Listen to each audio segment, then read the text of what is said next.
नमस्कार दोस्तों। आज की ये खबर सिर्फ बंगाल की राजनीति की नहीं है। ये खबर है संविधान बनाम सत्ता की। ये खबर है केंद्र बनाम राज्य की। और ये खबर है 2026 के विधानसभा चुनाव से पहले उठे सबसे बड़े राजनीतिक भूचाल की। कोलकाता, 8 जनवरी 2026। वही सड़कें जहां कभी वामपंथ की रैलियां हुआ करती थी, वही सड़कें जहां से ममता बनर्जी ने अपने आंदोलन की शुरुआत की थी। आज वहीं खड़ा है राष्ट्रपति शासन का सवाल। सवाल सीधा है, क्या पश्चिम बंगाल में सरकार गिरने वाली है? क्या ममता बनर्जी ने खुद अपनी कुर्सी हिला दी है? और क्या 2026 के चुनाव से पहले बंगाल की सत्ता अब दिल्ली के हाथों में जाने वाली है? भारतीय राजनीति में एक कहावत है, उल्टा चोर कोतवाल को डांटे।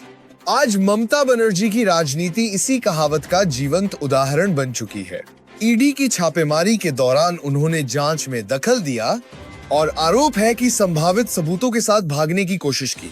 अब जब ईडी की जांच उनके करीबियों तक पहुंचने लगी है, तो तृणमूल कांग्रेस के सांसद दिल्ली में केंद्रीय गृह मंत्री अमित शाह के कार्यालय के बाहर धरने पर बैठ गए।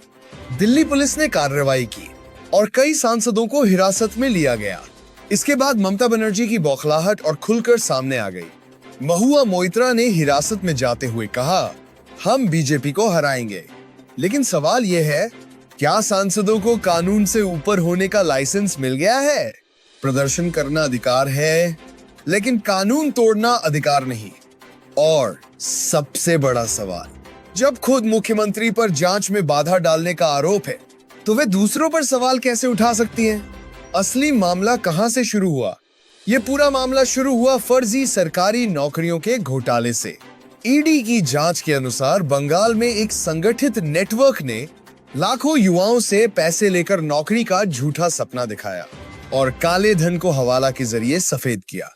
जांच आगे बढ़ी और पहुंची आईपैक तक, यानी इंडियन पॉलिटिकल एक्शन कमेटी।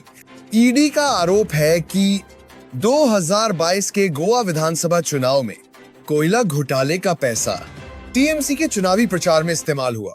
इस पूरे नेटवर्क के केंद्र में है प्रतीक जैन, आईपैक के सह संस्थापक और टीएमसी की चुनावी रणनीति के बड़े चेहरे। फिर ईडी ने आईपैक के दफ्तर और प्रतीक जैन के घर पर छापा मारा और यही असली भूचाल आया।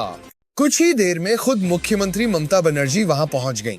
आरोप है कि उन्होंने हार्ड डिस्क, दस्तावेज और डिजिटल सबूत जब्त करने से रोकने की कोशिश की। ममता का कहना है कि ईडी उनकी चुनावी रणनीति चुराने आई थी। लेकिन सवाल ये नहीं कि ममता क्या कह रही हैं। सवाल ये है कि कानून क्या कहता है, संविधान क्या कहता है। अनुच्छेद 356, अगर राज्य में शासन संविधान के अनुसार न चले तो राष्ट्रपति शासन लगाया जा सकता है। लेकिन इससे भी ज्यादा गंभीर है अनुच्छेद 365। अगर कोई राज्य सरकार केंद्र की वैध संवैधानिक संस्थाओं के काम में जानबूझकर बाधा डाले, तो इसे संवैधानिक तंत्र की विफलता माना जा सकता है। कानूनी जानकार साफ कहते हैं, मुख्यमंत्री को जांच से कोई विशेष छूट नहीं है। अगर सबूतों से छेड़छाड़ साबित हुई तो ये गंभीर आपराधिक अपराध है। इतिहास और वर्तमान। इंदिरा गांधी के दौर में अनुच्छेद 356 का दुरुपयोग हुआ। करीब 39 सरकारें गिराई गईं।